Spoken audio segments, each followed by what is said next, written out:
आखिरकार फिर से अमेरिका ने सरेंडर कर ही दिया। सोचिए, अमेरिका किसी भी तरह से अब भरोसे के लायक देश नहीं रहा। डोनाल्ड ट्रंप की धमकीबाजी का ईरान पर कोई असर नहीं हुआ और 28 फरवरी से शुरू हुए इस युद्ध में रोज की धमकी, रोज की धमकी, रोज की धमकी। बीच में कई बार छिटपुट हमले करने की भी कोशिश की गई, लेकिन अमेरिका को जो नुकसान हुआ इस हमले के दौरान, उसने उसकी घिग्गी बांध दी है। अब अमेरिका जो है वो खाड़ी देशों के सर पे इसका ठिकरा फोड़ना चाहता है। कह रहा है कि मैं खाड़ी देशों के लिए लड़ रहा हूं, खाड़ी देशों की सुरक्षा कर रहा हूं ईरान से। खाड़ी देशों का तेल तभी बिकेगा जब होर्मुज खुलेगा। इसलिए इस युद्ध में जो नुकसान हुआ है अमेरिका का, उसकी भरपाई खाड़ी देशों को करनी होगी। और साथ ही ईरान जो $325 बिलियन का हर्जाना मांग रहा है, वो भी खाड़ी देशों को ही देना पड़ेगा। सोचिए कितना बेतुका बयान है अमेरिका के राष्ट्रपति डोनाल्ड ट्रंप का। यह शख्स किसी भी एंगल से आपको राष्ट्रपति लगता है? धमकीबाज, मतलब सिर्फ धमकी धमकी धमकी। 1 दर्जन बार यह शख्स कह चुका है कि हम ईरान को खत्म कर चुके हैं। अब यह शख्स कहा कि हमारी जान को खतरा है और 1000 मिसाइल हमने लोड कर रखा है। क्या हुआ 1000 मिसाइल का? ईरान ने साफ कहा है, ईरान के जो IRGC है, ईरानी रिवोल्यूशनरी गार्ड, उसके कमांडर ने कहा है कि भूल जाए अमेरिका कि वो होर्मुज के आसपास भी फटक सकता है। और सवाल है कि क्या 5 महीने का समय कम होता है किसी युद्ध में? दरअसल सच्चाई ये है कि अमेरिका से खबरें अब छन छन कर आ रही है। अमेरिका की मीडिया डोनाल्ड ट्रंप से सवाल पूछ रहा है कि इस युद्ध में कितना नुकसान हुआ और कितना फायदा हुआ। और होर्मुज तो 28 फरवरी से पहले सबके लिए फ्री ऑफ कॉस्ट खुला हुआ था। सोचिए डोनाल्ड ट्रंप क्या कह रहा है कि अब होर्मुज पर हम कंट्रोल करेंगे और होर्मुज से आने वाले शिप से, आने जाने वाले हर शिप से हम 20% टैक्स वसूलेंगे। ऐसा लगता है जैसे ये शख्स जाते जाते, इसकी पैर दोनों कब्र में है, उसके बाद भी ऐसा लगता है जैसे ये शख्स जाते जाते दुनिया को किसी बड़ी मुश्किल में डाल के जाएगा और तमाम देशों को लाचार और बेबस कर देगा। लेकिन ईरान ने इसका पक्का इंतजाम किया है।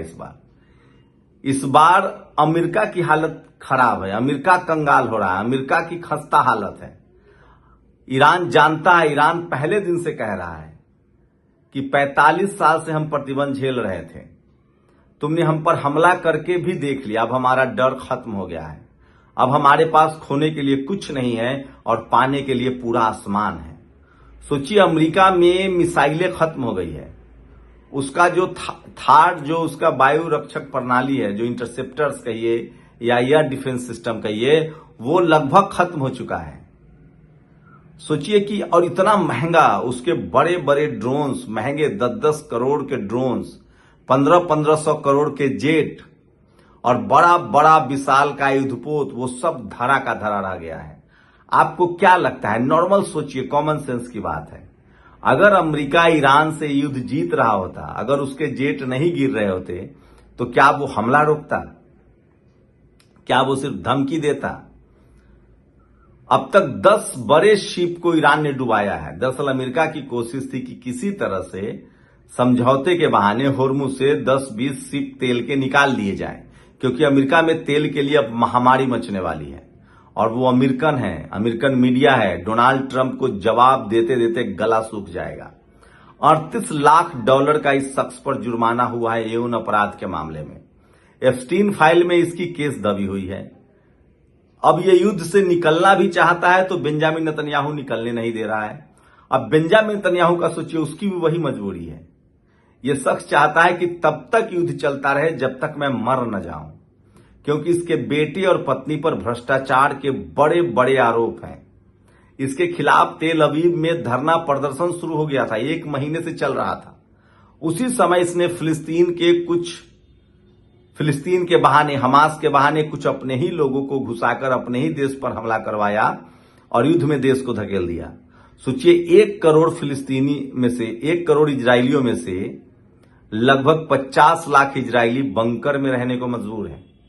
कहां चला था, ग्रेटर इजराइल का सपना देख रहा था। और सच्चाई यह है कि ईरान अब बड़ी तैयारी कर रहा है इजराइल के खिलाफ।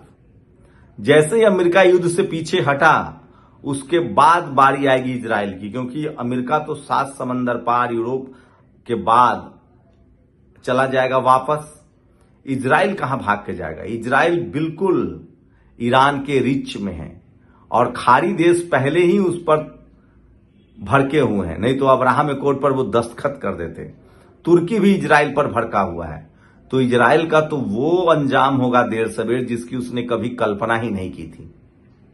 लेकिन सोचिए, दुनिया राहत की सांस ले रही है। अब दुनिया का कोई भी देश अमेरिका के किसी भी नाकेबंदी या उसकी बंदी से पाबंदियों को मानने के लिए तैयार नहीं है। दुनिया भर के देशों को लगता है कि अमेरिका से अब छुटकारा मिल गया है। पहले अमेरिका दुनिया भर के देश को, खासकर अगर रूस, चीन और नॉर्थ कोरिया को छोड़ दे, तो बाकी दुनिया भर के देशों को, चाहे यूरोप के देश हो, एशिया के देश हो, खाड़ी देश हो, इन सबको मैनिपुलेट करता था। उसके मन पसंद की सत्ता होती थी। हथियार आपको अमेरिका से खरीदना है, सारा ट्रेड डील आपको अमेरिका से करना है, गाड़ी आपको अमेरिका से खरीदना है, जहाज आपको अमेरिका से खरीदना है। हर चीज जो वो बनाता था वो दुनिया को महंगे कीमत पर बेचता था। लेकिन सोचिए, खबर है कि फ्रांस ने चीन से 20 लाख एसी मंगवाए हैं। तो पूरी दुनिया के देश अब ट्रेड जो है वो चीन से कर रहे हैं। ईरान पर कोई असर नहीं पड़ने वाला है, क्योंकि ईरान अपना तेल, जरूरत भर तेल वो बेच रहा है और उसके तेल के खरीदार कम से कम 3 देश तो हैं। रूस है, चीन है और नॉर्थ कोरिया है। और धीरे धीरे बाकी देश, स्पेन ने जाके दूतावास खोल दिया है, कह रहा है कि हमें अमेरिका ने एक बार धोखा दिया था। 23 साल पहले सद्दाम हुसैन के बारे में इसी तरह की झूठी खबरें फैलाई गई थी कि सद्दाम हुसैन के पास जैविक हथियार है और हम युद्ध में चले गए और हमें कुछ हासिल नहीं हुआ, और सद्दाम हुसैन को मारकर अमेरिका ने इराक पर, उसके तेल और गैस पर कब्जा कर लिया। तो सोचिए, ईरान अपनी संप्रभुता की लड़ाई लड़ रहा है। ईरान की वजह से ग्रीनलैंड अब महफूज हो गया है। ईरान की वजह से क्यूबा महफूज हो गया है। सोचिए, ईरान की वजह से ऑस्ट्रेलिया ने भारत के साथ यूरेनियम की संधि कर ली, क्योंकि अब ऑस्ट्रेलिया अमेरिका की परवाह नहीं करता है। दुनिया का कोई भी देश अब अमेरिका की परवाह नहीं कर रहा है। पहले अमेरिका क्या करता था? कोई भी परमाणु परीक्षण हो, प्रतिबंध लगा दो। कोई भी देश हथियार बनाए, प्रतिबंध लगा दो।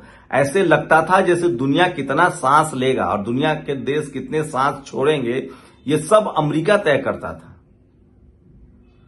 तो सोचिए, ये अमेरिका की गले में घंटी ईरान ने बांध दी है और वो पूरी दुनिया को सुनाई पड़ रही है। अमेरिका रोज हमला करने की धमकी देता है, छिटपुट हमला भी करता है, लेकिन उसको उसके बाद जो करारा जवाब मिलता है। 7 शहरों में जो बचे खुचे उसके अड्डे थे वो उसके तबाह हुए हैं। उसके F-35 जैसे जेट जो जॉर्डन में पार्क थे, हैंगर था, उसको निशाना बनाया गया है। ईरान ने भारी संख्या में लैंड माइंस बिछा रखे हैं होर्मुज में, फारस की खाड़ी में। कोई भी अमेरिकन शिप सुरक्षित नहीं है। अच्छा, ईरान को क्या नुकसान है? एक तो उससे 45 साल पर प्रतिबंध था, वो ऐसे ही दुनिया को तेल नहीं बेच पा रहा था। वो रूस, चीन, नॉर्थ कोरिया को तेल देता था, वो आज भी दे रहा है। ईरान अपने खाने पीने का सामान खुद पैदा करता है। ईरान भारत से चावल निर्यात करता था, वो पाकिस्तान से कर रहा है। भारत को चाबहार बंदरगाह दिया था, लेकिन हमने अमेरिकी दबाव में उसे छोड़ दिया। और दुनिया को लगता था कि अमेरिका और इजराइल के हथियार के बगैर काम ही नहीं चलेगा। ईरान ने सस्ते कीमत पर मिसाइल्स और ड्रोन बनाकर साबित कर दिया है कि अमेरिका के सारे महंगे हथियार जो है कबाड़ है। सोचिए, अमेरिका इसलिए ईरान से डर रहा है क्योंकि उसके वायु क्षेत्र में जो भी शिप जा रहा है उसको गिरा दिया जा रहा है। जो भी जेट जा रहा है आसमान में उसको गिराया जा रहा है। जो भी युद्धपोत समंदर में उसको वो डुबा दे रहा है। ये है ईरान की ताकत। और ईरान पहले ही कह चुका है कि उसकी तैयारी 45 साल की है और 10 साल तक वो लगातार युद्ध में बना रह सकता है। इसका मतलब है कि ईरान ने अमेरिका को अभी से ही कंगाली के कगार पर पहुंचा दिया है। डोनाल्ड ट्रंप पूरी तरह से बेनकाब और एक सनकी राष्ट्रपति साबित हुआ है। दुनिया ईरान की जीत देख रही है और खामनेई की शहादत ने ईरान को एकजुट कर दिया है। अमेरिका का कोई भी जेट, कोई भी हथियार अब बिल्कुल कामयाब नहीं है। अगर कामयाब होता तो 5 महीने में अमेरिका ईरान पर कब्जा कर लेता। लेकिन ईरान अपने वादे का पक्का है। वो कह रहा है कि जब तक $325 बिलियन का हर्जाना नहीं युद्ध के बदले, तब तक होर्मुज से आना जाना तो भूल जाओ। सवाल है कि 1 महीने बाद जो कोहराम मचेगा अमेरिका में, उसके बाद क्या होगा, क्योंकि अमेरिका में तेल के लिए कोहराम मचेगा, गैस के लिए कोहराम मचेगा, और खाड़ी देश कब तक बर्दाश्त करेंगे। उनकी इकोनॉमी चौपट हो रही है, उनके देशों का भी तेल और गैस नहीं बिक रहा है, वही दुनिया भर के देशों में तेल और गैस की किल्लत हो रही है, मतलब महंगाई है। तो सोचिए, इस 2 सनकी शख्स ने, डोनाल्ड ट्रंप और बेंजामिन नेतन्याहू ने, अपनी अपनी सत्ता बचाने के लिए पूरी दुनिया को मुश्किल में डाल दिया है। ऐसे में जो भक्त सोचते हैं कि ईरान की गलती है, उनसे सवाल है कि आखिर युद्ध ईरान करने गया था या अमेरिका? और क्या ऐसे तो दुनिया के जो भी कमजोर देश है, वो मजबूत देश उस पर कब्जा कर लेगा? ईरान पूरी दुनिया में एक प्रतीक बन गया है कि अगर आपके पास तकनीक हो और विज्ञान हो, तो अमेरिका जैसे देशों के नाक में भी नकेल डाले जा सकते हैं। अमेरिका के हार दुनिया की जीत है और ईरान की जीत दुनिया की जीत है। आप अपनी प्रतिक्रिया जरूर दीजिए। शुक्रिया। दस्तक की आपसे गुजारिश है कि अगर इसको बचाना चाहते हैं तो नेशनल दस्तक को सब्सक्राइब करने के लिए रेड कलर के सब्सक्राइब बटन को दबाएं, फिर बेल आइकन की घंटी दबाएं। नेशनल दस्तक को बचाने के लिए बहुत जरूरी है कि हर खबर को शेयर करें, लाइक करें, कमेंट जरूर करें।